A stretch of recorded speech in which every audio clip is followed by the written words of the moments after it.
사랑합니다라고 인사하십시다. 좀 죄송한데 제가 감기에 걸려가지고 목소리가 아주 멋있어졌습니다. 그러니까 좀 귀에 좀 이상하게 들리시더라도 힘들게 생각하지 마시고, 감기에 걸리니까 막 몸도 쑤시고 이렇게 관절도 아프고 그런데 한 청년은 내가 약해서 그렇다고 하는데 원래 감기에 걸리면 그 관절도 쑤시고 그러는 거예요, 그렇죠? 네. 이쪽은 잘 알아듣는데.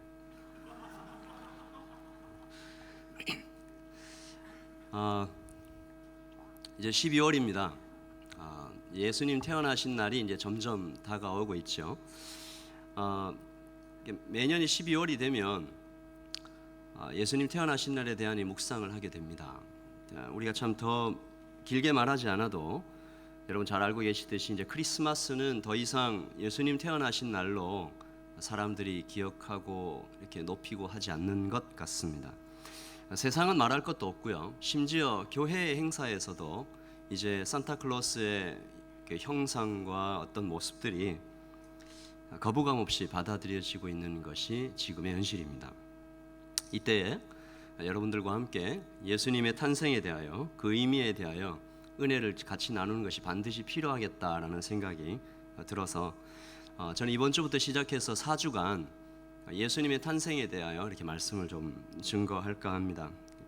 오늘은 구약에 나타난 예수님, 다음 주는 중간기, 그 다음에 세 번째 주는 유대인 남자, 그리고 마지막 주는 아기 하나님, 순서가 될 것 같고요. 오늘은 그 첫 번째 시간으로 구약 속에 나타나 있는 예수님의 모습에 대해서 한번 살펴볼까 합니다. 예수님께서는 신약에, 그러니까 이 땅의 역사 속으로 이 땅에 걸어오시기 전에도, 창세 전에도 변함없이 생생하게 살아계신 성자 하나님이시죠. 예수님 하나님이십니다. 그 분명한 사실인데, 그러므로 우리가 합리적으로 상식적으로 생각해 봐도 예수님께서 구약에서도 분명히 계시되어 있으셨을 것이다, 이렇게 상식적으로 생각해 볼 수 있습니다. 맞고요. 구약 속에 충만하게 계시되어 있으세요. 그런데 얼핏 봐서는 그 모습을 쳐다보기가 좀 힘들게 되어 있어요. 이 사실에 대하여 코람데어 신학대학원의 한 강사께서는 이렇게 말씀하셨습니다. 예수님께서는 구약에서 매우 희미한 모습으로 자신을 보여주고 계십니다. 예수님은 신약의 복음서를 통해 자신을 가장 분명하게 나타낼 때까지 하나님의 구원 계획의 비밀로 존재해 오셨으며, 하나님은 시간이 지날수록 그 비밀을 우리에게 조금씩 더 공개하는 방식으로 계시를 풀어오셨습니다. 그러므로 구약 속에서 예수님을 만나는 일은, 나옵니까? 같이 읽읍시다. 시작. 계획하시고 준비하시는 하나님을 더 깊이 알고 예배하는 매우 중요한 모멘트가 될 것이며, 우리는 우리의 삶 또한 그러한 하나님의 형상을 본받아야 한다는 소중한 교훈을 배우게 될 것이다. 그러니까 구약 속에 나타난 예수님의 모습을 우리가 살펴보는 것이 우리의 신앙생활에 굉장히 중요한 일이 된다는 것이죠. 그래서 구약 속에서 예수님을 나타내는 하나님의 두 가지 방법이 있는데, 첫 번째가 예언이고 두 번째가 예표입니다. 예언은 영어로 prophecy라고 하고, 예표는 symbol type이라고 얘기를 많이 하죠. 먼저 예언에 대해서 좀 살펴보겠습니다. 플로이드 해밀턴이라는 학자가 있는데, 기독교 신앙의 기초라는 책을 통해서 이렇게 말합니다. 구약 성경 안에는 예수님에 대한 예언이 332개가 있다. 이게 다 성취된 거예요, 신약에. 또 페인이라는 학자가 있는데 성경 예언의 백과사전이라는 책을 쓰셨고요. 그 책에다가 이렇게 쓰셨어요. 예수님에 대한 예언이 구약에 192개가 나오는데 신약 성경에 다 성취됐다. 학자에 따라서 그 숫자가 조금씩 다르기는 합니다만, 조금이 아니네, 많이 다르네. 그래서 대략 많은 학자들이 공통적으로 이야기하고 있는 예언의 그 종류가 한 60가지가 넘습니다. 이 시간에 그걸 다 나누기는 힘들고요. 어떤 예언이 좀 많을 것 같아요. 예수님 탄생도 있고 사역도 있는데, 여러분 그 짐작하시듯이 압도적으로 많은 예언은 십자가와 부활에 관한 예언입니다. 몇 가지만 좀 살펴볼게요. 첫 번째, 처녀로부터 태어남, 이것이 예언되어 있어요. 말씀 1절 시작. 그러므로 주께서 친히 징조로 너에게 주실 것이라. 보라, 처녀가 잉태하여 아들을 낳을 것이요 그 이름을 임마누엘이라 하리라. 두 번째, 베들레헴에서 태어난 것이 미가서에 예언되어 있습니다. 베들레헴 에브라다야, 같이 읽읍시다. 너는 유다 족속 중에 작을지라도 이스라엘을 다스릴 자가 내게서 내게로 나올 것이라. 그의 근본은 상고의 태촌이라. 그리고 예수님께서 나귀를 타고 예루살렘에 이렇게 들어오시는 것이 스가랴서에서 이렇게 예언되어 있습니다. 시온에 따라 크게 기뻐할지어다, 예루살렘에 따라 즐거이 부를지어다. 같이 읽읍시다. 보라, 내 왕이 내게 임하나니 그는 공의로우며 구원을 베풀며 겸손하여서 나귀를 타나니 나귀의 작은 것 곧 나귀 새끼니라. 네 번째, 토기장이의 밭. 그러니까 가룟 유다가 예수님을 이렇게 배반하고 이런 얘기들을 하는데 같이 봅시다. 스가랴서 11장 13절인데 여호와께서 내게 이르시되 그들이 나를 헤아린 바 그 준가를, 이게 값이죠. 예수님 판 값을 토기장이에게 던지기라 하시기로 내가 곧 그 은 30을 여호와의 전에서 토기장이에게 던지고, 가격도 정확하게 나와 있죠. 은 30. 이렇듯 구약에서는 예수님에 대한 예언이 굉장히 많이 나와 있고 그것들이 신약 시대에 정확하게 성취되어 있는 것들을 바라봅니다. 그리고 두 번째로 예수님을 구약 속에서 계시하시는 하나님의 방법은 예표입니다. 우리 한번 따라하십시다. 예표. 처음 들어보는 단어실 텐데 영어로는 심볼이라고도 하기도 하고 타이프라고 얘기하기도 합니다. 타입, T-Y-P-E. 쉽게 말해서 본체가 있으면 그 그림자다라는 것이죠. 즉 예표는 신약의 진리들을 미리 증거한 그림 같은 말씀입니다. 그림으로 된 말씀인데, 그래서 예표를 연구하는 학문을 타이폴로지라고도 하기도 하고, 대략적으로 여러분이 좀 이해하기 위해서 그림을 하나 보여드릴게요. 잘 보이실지 모르겠는데 제일 아래쪽에는 버려진 안 보이는 건 지나가고 놋뱀, 어린 양, 이삭, 방주, 이런 예표들이 누구를 가리킨다고요? 장차 오실 예수 그리스도를 가리키고 있다라는 겁니다. 모세가 광야에서 들렀던 놋뱀, 이런 것들이 많이 있습니다. 예표를 통해서 예수님의 모습이 구약 곳곳에서 부분적으로 많이 나타나 있는데, 구약 성경에 이 예수님 예표가 굉장히 많이 등장합니다. 이게 종류별로 나눠봐도 한 7가지가 되는데요. 간단하게 좀 살펴볼게요. 사람이 나오고요. 여기 나오는 사람들이 다 장차 오실 예수님을 이렇게 그림자처럼 보여주고, 사건, 노아의 홍수, 유월절, 롯뱀, 요단강 건너는 것, 도피성, 의식, 오제사 7절기, 그리고 건물은 방주, 성막, 성전, 기구, 번제단, 놋대야, 일곱촛대, 언약궤, 다 성막 안에 있는 것들, 성전 안에 성막 안에 있는 것들인데, 색깔은 제가 써놨는데 지워져 갖고 빨강색 이런 게 있어요. 네. 나중에 찾아보세요, 여러분이. 숫자는 하나, 셋, 일곱, 열둘, 40 같은 것들이 예수님을 예표하는 것들로 많이 나타냈습니다. 제가 좀 살펴보면서 이런 생각했어요. 어떤 분이 책도 쓰셨더라고요. 노스캐롤라이나 애쉬빌에 이제 트리니티 장로교회라는 교회가 있는데 거기에 장로로 섬기고 있는 밥 비슬리라는 분이 있어요. 이분이 책을 썼는데 목사님이 아니에요. 장로님인데 구약 성경에 나타난 101가지 예수님의 형상, 이런 책을 썼어요. 그러니까 구약 성경에 나타난 그 101가지 예표를 책으로 쓴 거죠. 다 뭐 소개할 수는 없고 몇 가지만 좀 보십시다. 다 읽기도 힘들 것 같은데 이렇게 눈으로 보세요. 어린아이로서 죽음에 처한 예수님, 하늘의 양식. 그 다음 볼까요? 우리를 깨끗해 하시는 물, 의사, 아론의 쌍난 지팡이, 도피성, 시냇가에 심은 나무, 건축자의 버린 돌, 언약의 사자, 메신저 우리 예수님. 이 책을 읽으면서 여러분과 함께 이게 구약의 예표와 예언들을 이렇게 소개하는 설교를 준비하면서 강한 충동이 드는 게 뭐냐하면 이걸 한번 다 설교해 볼까, 이런 생각이 들었어요. 101가지 정도 하면 2년 정도 할 수 있을 것 같은데 강한 충동이 왔는데, 저는 오늘 그 수많은 예언과 예표 중에서 비교적 우리에게, 여러분들에게 좀 덜 알려진 한 예표를 가지고 예수님의 모습을 좀 살펴보려고 합니다. 그 예표는 도피성입니다. 도피성은 민수기 35장에 처음 등장하고 나중에 여호수아서에도 등장하는데, 민수기에서도 그렇고 여호수아에서도 그렇고 하나님이 직접 명령하세요. 이 도피성을 만들어라 라고 얘기하시는데, 영어로는 cities of refuge, 피할 곳, 이런 뜻이죠.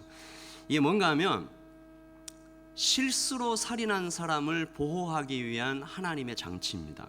하나님의 피난처죠. 당시 이스라엘에서 사람을 죽이면 사형에 처하게 되어 있습니다. 근데 이렇게 의도적으로 죽인 사람도 있지만 실수로 죽인 사람도 있잖아요, 그렇죠?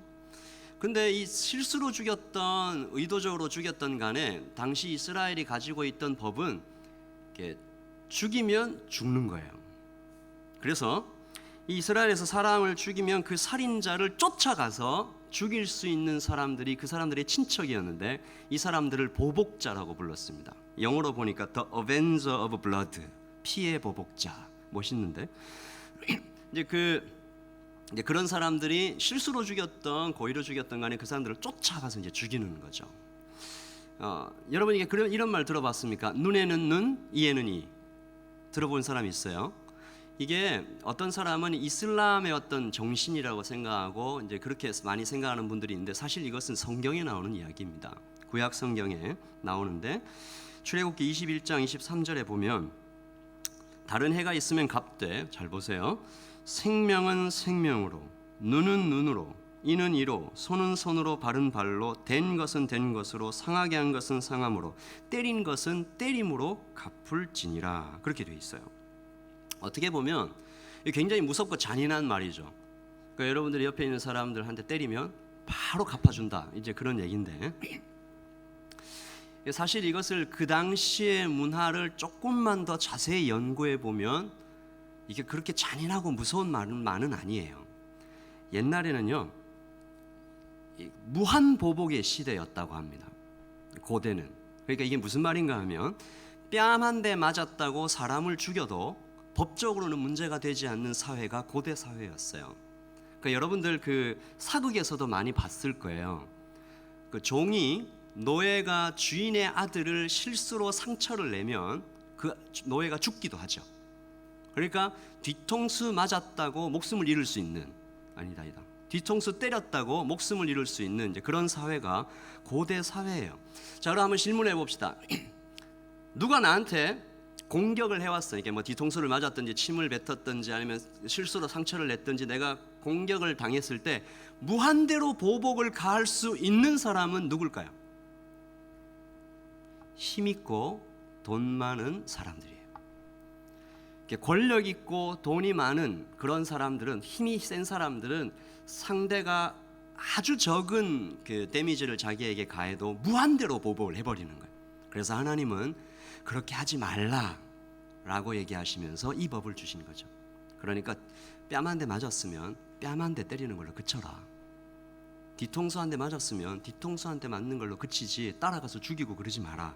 이것을 어려운 말로 동형보복법이라고 합니다. 똑같은 것으로 보복한다.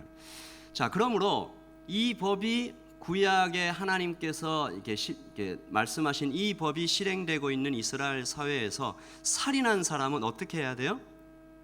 살인한 사람은 죽여야 되는 거예요. 그러니까 이게 법적으로 아무 문제가 없어요.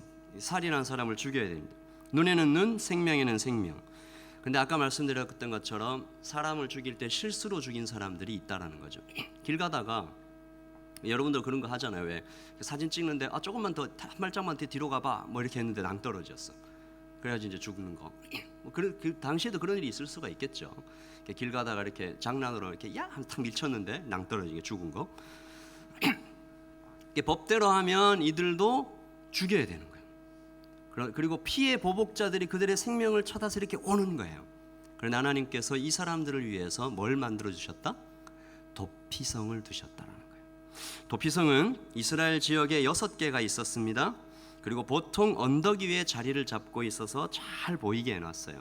그래서 이스라엘 사람들은 어디에 살고 있든지 이 도피성을 보고 힘써 가면 며칠 안에는 그 도피성으로 들어가서 피할 수 있었어요. 그리고 거기서 정당한 재판을 받을 때까지 머물 수 있었고, 무죄로 판결이 나면 그는 대제사장이 죽는 날까지 그 안에서 살다가 대제사장이 죽으면 자유인이 되어서 집으로 돌아가서 가족과 이렇게 함께 있는 거죠.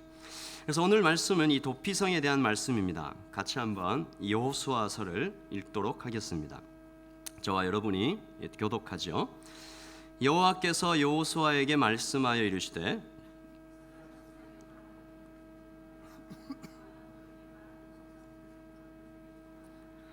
부지 중에 실수로 사람을 죽인 자를 그리로 도망하게 하라. 이는 너희를 위해 피의 보복자를 피할 곳이니라.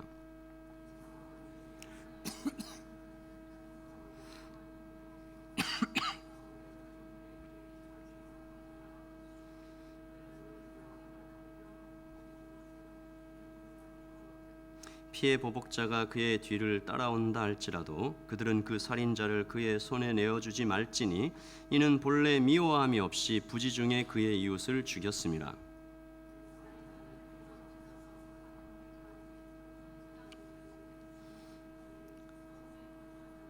그 후에 그 살인자는 그 성읍 곧 자기가 도망하여 나온 자기 성읍 자기 집으로 돌아갈지니라 하라 하시니라. 아멘. 자, 여러분이 도피성을 바라보면서 왜 이 도피성이 구약에 있는 이 도피성이 어떻게 신약에 있는 예수님을 예표하느냐, 우리 몇 가지 좀 살펴보면서 은혜를 좀 나눌까 하는데요. 첫 번째는 이게 네 가지 이유가 있는데, 첫 번째는 이 도피성이 죽음의 공포로부터 피할 유일한 피난처라는 사실입니다. 아담의 원죄로 인해 사람은 태어날 때부터 죽는 날까지 이 죽음에 대한 또한 죄에 대한 무거운 짐을 지고 태어납니다. 그리고 죽음을 피할 수가 없어요. 여러분, 모든 공포 영화의 주제가 뭡니까? 죽음입니다. 죽음. 왜 사람들은 죽음과 어둠을 본능적으로 두려워하게 되었을까? 이것에 대해서 한 학자는 이렇게 말했습니다. 사람이 원래 영원히 살기 위해 창조되었던 존재이기 때문에 자기 존재와 반하는 것, 자기 존재와 반대되는 것에 대하여 막연한 두려움을 갖게 된 것이 아닐까, 이런 얘기를 했습니다. 그래서 이 죽음에 대한 공포는, 이 어둠에 대한 공포는 사람의 본능 깊숙한 곳에 숨겨져 있어요. 그래서 이게 얼마나 큰지 우리는 잘 알고 있습니다. 예수님이 이 두려움으로부터, 죽음의 공포로부터 피할 수 있는 유일한 피난처라는 사실이죠. 예수님께서 이렇게 말씀하셨습니다. 수고하고 무거운 짐진 자들아 다 내게로 오라. 내가 너를 쉬게 하리라. 예수 그리스도께서 피난처가 되시는 거죠. 또 바울은 죄의 삭슨 사망이요 하나님의 은사는 그리스도 예수 우리 주 안에 있는 영생이니라 라고 말했습니다. 여러분, 그러니까 머릿속에 한 그림을 그려보십시오. 저기 멀리 언덕 위에 있는 도피성을 향하여 급하게 도망가는 그 살인자의 모습이 바로 우리의 모습과 같다라는 거죠. 누구에게로? 예수님께로 급하게 피하는 죄인의 모습, 그것이 바로 우리의 모습이고 또 그 도피성이 예수님의 모습이 되는 것입니다. 그리고 이스라엘에서 살인자로 고발당한 자가 피할 곳이 단 한 곳, 유일한, 그러니까 다른 곳이 없어요. 그 The Refugee, 그 하나밖에 없었던 것처럼 예수 그리스도께서도 이 죽음의 공포로부터, 어둠의 공포로부터, 죄의 공포로부터 피할 수 있는 유일한 피난처이십니다.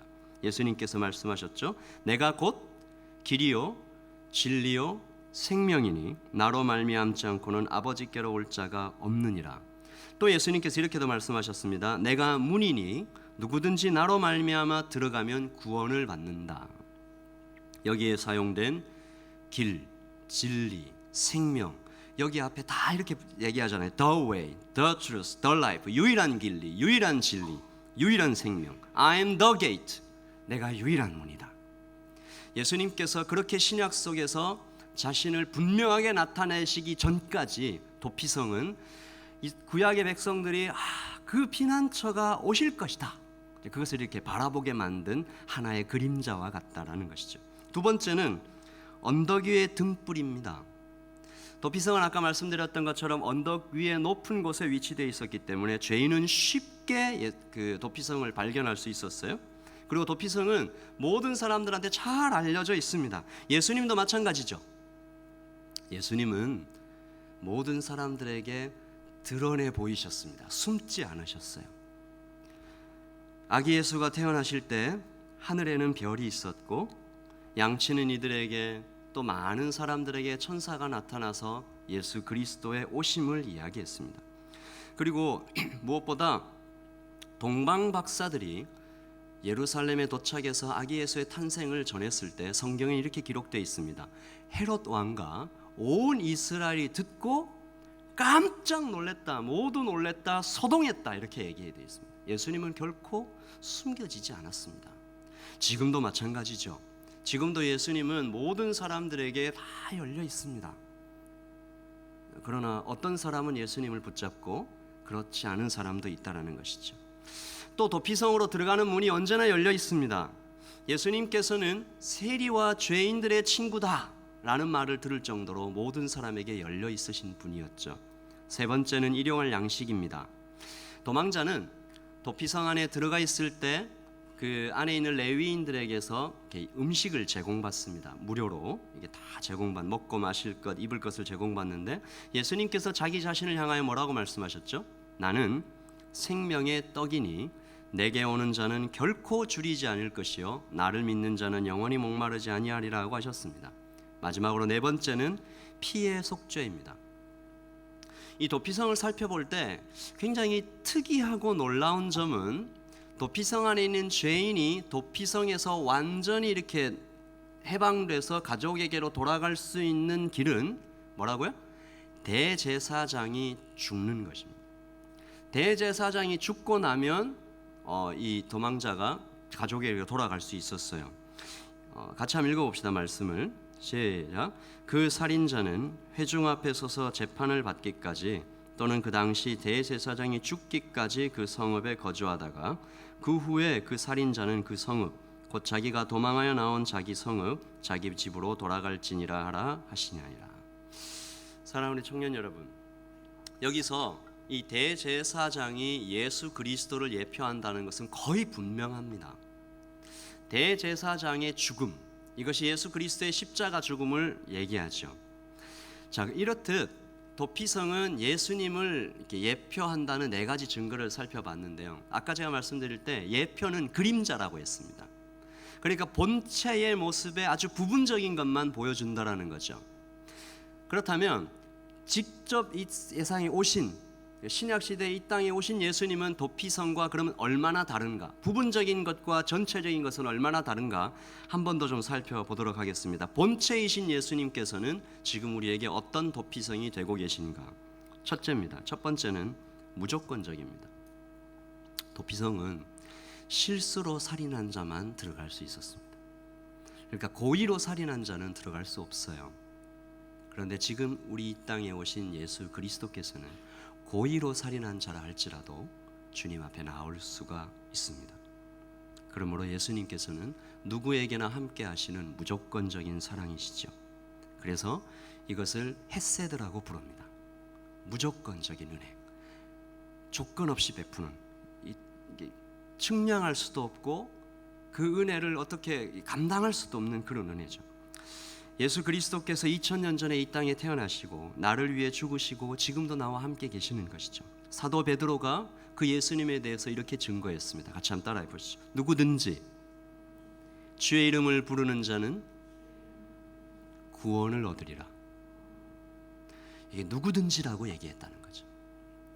그래서 우리가 여기 앉아 있는 거잖아요.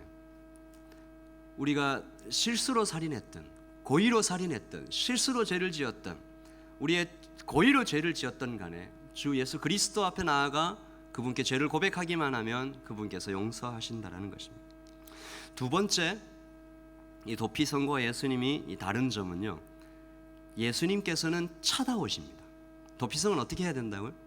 도피성은 죄인이 찾아가야 돼요. 그런데 예수님께서는 찾아오셨습니다. 도피성은 죄인이 온 힘을 다해 땀 흘려 뛰어가서 찾아가야 됩니다. 예수님께서는 여기 이 땅에 찾아오셨습니다. 우리는 웨스트민스터 소요리 문답에서 그리스도의 낮아짐에 대해서 배울 때 예수님께서 이 땅에 오시기 위하여 얼마나 낮아졌는가 보았습니다. 성육신 하셨죠. 하나님이 사람이 되셨죠. 하나님이 육체가 되셨죠. 그리고 사람 중에서도 낮은 지위를 택하셨죠. 그리고 율법에 복종하시고 사람의 모든 비참한 지경에 복종하셨고 하나님의 진노 아래 가셨습니다. 그리고 죽으셨죠. 그렇게 하나님께서 이 땅에 찾아오신 것이죠. 세 번째는 함께 계십니다. 도피성은 언덕 위에 있고 잘 보이고 며칠이면 찾아갈 수 있게 액세스가 편리하다고 우리가 얘기했지만 예수님은 그와는 차원이 다릅니다. 예수님은 그저 우리와 함께 하십니다. 이 지리적인 거리가 없는 거예요. 네 번째는 영원한 양식입니다. 도피성 안에 있으면 일용한 양식을 먹을 수 있습니다. 그러나 예수님은 여기 계시고 직접 생명의 양식이 되어주시죠. 예수님께서 말씀하시기를 나는 포도나무요 너희는 가지다 라고 얘기하셨습니다. 가지가 포도나무에 붙어 있으면서 양분을 얻기 위하여 뭔가를 합니까? 아무것도 하지 않아요. 가지는 그저 포도나무에 붙어 있는 것입니다. 붙어 있는 가지를 향하여 포도나무는 뿌리로부터 양분을 흡수해서 가지까지 이렇게 보내주는 것이죠. 그래서 예수님께서 내 안에 거하라고 말씀하신 것입니다. 멀리서 양식을 배달해 주는 것이 아니고 양식 되신 생명 되신 예수님께서 나와 함께 그냥 계시는 거죠. 다섯 번째입니다. 대신 죽으시는 것입니다. 도피성에서 나와 가족에게로 돌아가려면 어떻게 해야 된다고요? 대제사장이 죽어야 된다고 그랬잖아요. 그러나 예수님께서는 대제사장은 이게 자기가 죽는 거예요. 그냥 생명이 다해서거나 어떤 이유를 통해 죽는 거지만 예수님은 의지를 가지시고 스스로 누구를 위하여? 나를 위하여 대신 죽어 주시는 것입니다. 지금도 나를 위해 하늘에서 인성을 그대로 가지시고 중보하고 계시는 것이죠. 이처럼 무조건적인 사랑으로 찾아오시는 분, 영원한 양식이 되시기 위해 대신 죽으신 분, 그리고 지금도 우리와 함께 계신 예수님을 구약 전체에서 예표하고 계시는 것입니다. 그리고 또한 예언으로서 우리에게 알려주시는 거죠. 아까 예언을 좀 몇 가지 살펴봤는데 한 번 더 보면요, 첫 번째로 제가 나눴던 그 예언이 구약의 예언 중에 아기 예수님을 이렇게 예언하는 가장 대표적인 이사야서의 말씀인데 우리 같이 한번 읽어보십시다. 시작. 안 나옵니까? 시작. 그러므로 주께서 친히 징조를 너에게 주실 것이라. 보라, 처녀가 잉태하여 아들을 낳을 것이요 그 이름을 임마누엘이라 하리라. 예수님의 이름을 뭐라고 소개하고 있죠? 임마누엘. 임마누엘의 뜻이 뭡니까? 하나님이 우리와 함께 계시다. 같이 해볼까요? 시작. 하나님이 우리와 함께 계시다. 임마누엘이 바로 그런 뜻이에요. 그러니까 구약에서 아기 예수님의 탄생을 예언하면서 예수님의 이름을 소개하고 있는데 그 이름을 하나님이 우리와 함께 계시다라는 뜻으로 예언하고 있는 거죠. 이것이 구약의 수많은 예언들과 예표들이 하나님이 저 하늘 저 멀리서 있는 것이 아니라 우리와 함께 계시다는 그 말을 하기 위해서 한순간을 향해서 달려가고 있는 거예요. 구약의 모든 신실한 성도들이 바로 그 순간을 간절히 기다렸다는 것이죠. 예수 그리스도께서 오시는 것이었습니다. 이사야서 9장에서는 또 예언하는데요, 이는 한 아기가 우리에게 낳고 한 아들을 우리에게 주신 바 되었는데 그의 어깨는 정사를 메었고 그의 이름은, 같이 읽어봅시다. 기묘자라, 모사라, 전능하신 하나님이라, 영존하시는 아버지라, 평강의 왕이라. 하나님께서 사람의 아들, 즉 아기로 오실 것인데 그 이름은 Wonderful Counselor, Mighty God, Everlasting Father, Prince of Peace. 그렇게 이름을 소개하고 계시는 것이죠. 이 간단한 말, 하나님께서 이 땅에 오신다, 아기로서 사람의 아들로 이 땅에 오신다, 이 간단한 말을 하기 위해서 구약의 역사 전체와 전 우주를 사용하고 계시는 것이 하나님이십니다. 메시아가 오셔서 우리와 함께 하실 것이다. 임마누엘, 하나님이 오셔서 우리와 함께 하실 것이다. 이 말이 얼마나 위대하고 얼마나 깊고 얼마나 많은 준비와 얼마나 많은 의미를 담고 있는지 우리는 제대로 알아야 할 것입니다. 여러분은 이 말을 들으면 어떤 생각이 드세요? 하나님이 우리와 함께 계시다. 마음이 좀 따뜻해지나요?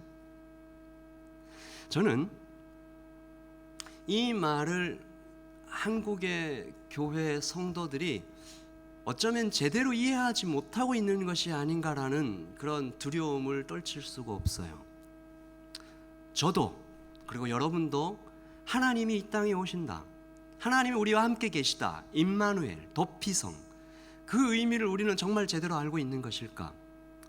저는 며칠 전에 이 말을 제대로 이해하고 있다면 절대로 할 수 없는 행동을 한 기사를 통해서 본 적이 있습니다. 서울의 한 교회가 뉴질랜드 달러로 한 3억 달러, 한국 돈으로는 한 3천억 정도의 돈을 들여서 교회 건물을 지었습니다. 그리고 첫 예배를 드리면서 한 말입니다. 뭐라고 했는가 하면요, 모든 것은 하나님께서 하셨습니다. 특별히 이 교회는 그 많은 돈을 들여서 이 건물을 지으면서 많은 법을 어겼고요, 그리고 또 많은 구설수에 오른 적이 있습니다. 기독교 개혁 신보의 장재훈 기자가 이 일을 두고 이렇게 말했습니다. 목사나 성도들이 매우 쉽고 편리하게 하나님이 하셨습니다 라고 말합니다. 이런 말에는 상당한 함정과 약점이 있습니다. 하나님은 어떤 목적을 이루기 위해서 불의한 수단과 방법을 다 동원하신 분이 아닙니다. 질서와 정직과 합법의 하나님이십니다. 하지만 교회의 목사와 장로 그리스도인들은 주님의 일을 한다고, 선한 일을 한다고, 구제와 봉사와 선교와 전도를 위해서라면 얼마든지 세상 법이나 교회법이나 절차 등을 어길 수 있다고 말합니다. 반칙을 대수롭지 않게 여깁니다. 성경의 진리나 법이나 사람들의 상식에 맞지 않는 권모술수를 통해 교회 건축을 하거나 어떤 목적을 이루고서 하는 말이 모든 것은 하나님께서 하셨습니다 라고 말합니다. 당당하게 말합니다. 이러한 행위는 사울 왕이 자기 멋대로 제사를 드린 후에 합리화시키고 당당했던 모습과 별반 다르지 않습니다. 오늘날 불의하게 자기 마음대로 하고서 문제가 잘 해결되면 하나님이 도우셨다라고 말하거나 하나님께서 나의 기도를 들어주셨다라고 말하는 사람이 너무나 많습니다. 저는 그 서울에 있는 그 교회를 정죄하거나 이렇게 욕을 하고 싶은 그런 것이 아닙니다. 그 교회가 보여준 그 모습과 여기 앉아 있는 여러분과 나의 모습이 크게 다르지 않다라는 것입니다. 내 안에 하나님을 이용하고 싶은 마음이 있는지 살펴보자는 얘기입니다. LA 중앙일보의 장렬 기자는 이렇게 말했습니다. 이번 문제를 절대로 한 교회의 일로 치부해서는 안 된다. 쓰리고 아파도 한국 개신교가 직면해야 될 슬픈 자화상이다. 함께 짊어져야 될 아픔이라서 그렇다. 개신교는 역설의 종교다. 오랜 교회 역사가 이를 명백히 증명한다. 죽으면 산다는 것이다. 사랑하는 청년 여러분, 여러분의 청년의 때에 잘 기억하십시다. 우리 잘 생각하십시다. 임마누엘의 진정한 의미가 뭘까요? 하나님이 우리와 함께 계시다. 이것의 의미가 뭘까요? 이 말이 우리에게 왜 복음이 되는 걸까요? 이 말은 혹시 그런 것입니까? 산타클로스의 선물 같은 것일까? 하나님께서 내 뜻과 내 목적과 내 생각을 이루어 주기 위하여 오시는 어떤 요정 같은 그런 분인가? 그래서 하나님 앞에 나아갈 때까지도, 하나님 앞에 무릎 꿇고 기도하는 그 순간마저도 나의 죄를 그대로 가지고 내 욕심을 포기하지 않고 내 생각을 꺾음이 없이 내 죄를 미워하는 마음도 없이 그거 그대로 가지고 나가서 하나님을 내 욕망을 위한 종으로, 그 알라딘의 램프에서 나오는 그 지니처럼 그렇게 부리고 싶다는 그런 마음은 내게 없는가? 우리가 기도 제목을 주님 앞에 올려드릴 때 이것이 과연 하나님께서 기뻐하시는 일인가? 깊이 생각하면서 우리는 기도하고 있는가? 하나님이 그런 분입니까? 도피성은 그런 거예요? 임마누엘은 그런 뜻입니까? 아니죠. 우리가 성경을 좀 더 깊이 살펴보면 도피성과 임마누엘은 그분이 보여주시는 그 겸손 앞에 내가 두려워 떨며 무릎을 꿇는 겁니다. 이게 굉장히 두려워지는 거예요. 그 겸손을 보고 우리가 덜덜 떨게 되는 것입니다. 번호 1번부터 나와서 날 때려라. 한 선생님이 제자들에게 이렇게 얘기하죠. 제가 이렇게 얘기하면 막 다 때릴 것 같은데 내가 잘못 가르쳤으니 나를 때려라. 옛날에 이런 선생님들이 있었습니다. 학생들이 차마 못 때리잖아요. 막 이렇게 그 선생님이 너희들의 그런 잘못은 내가 가르쳤기 때문이다. 날 때려라. 계속해서 얘기를 하니까 어렵게 한 학생이 매 한 대 때리다가 그만 울어버리는 것입니다. 선생님도 울고 학생들도 다 울어버리는 것입니다.